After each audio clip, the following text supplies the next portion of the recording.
வாங்க வீட்லயே நம்ம இஞ்சி பூண்டு பேஸ்ட் எப்படி செய்யலாங்கிறது பார்க்கலாம். 1/4 கிலோ இஞ்சி, 1/4 கிலோ பூண்டு இந்த மாதிரி சம அளவு தான் நான் எடுத்துக்குவேன். முதல்ல நம்ம இஞ்சி செதுக்கி நல்லா கழுவி தண்ணி வடிவார வச்சுக்கணும். அதே மாதிரி பூண்டையும் பண்ணுங்க. ஒரு சொட்டு தண்ணி இல்லாம தான் நம்ம அரைக்க போறோம்.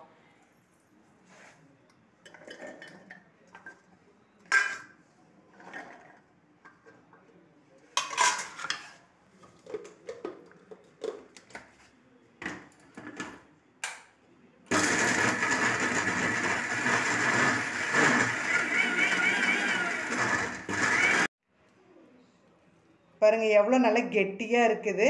இது ஒரு சொட்டு கூட தண்ணி விடாமல் அரைச்சுன்னா 15 நாள் இருந்தாலும் இது கெடாது. ஒரு டிஃபன் பாக்ஸில் போட்டு நம்ம வந்து கைப்படாமல் ஒரு ஸ்பூன் போட்டு நம்ம யூஸ் பண்ணிக்கணும். இப்போ நான்வெஜ் டக்குன்னு எடுத்துகிட்டு வருவாங்க. இஞ்சி பூண்டு தான் மெயின். இப்போ ஒரு குருமா வைக்கிறோம், அதுக்கு இஞ்சி பூண்டு தான் மெயின். இப்படி ஸ்டோர் பண்ணி வச்சுட்டா ஃப்ரிட்ஜில் நம்மளுக்கு வந்து சீக்கிரமாக குயிக்காக பண்ணிடலாம். இதே மாதிரி நீங்களும் செஞ்சு பாருங்கள்.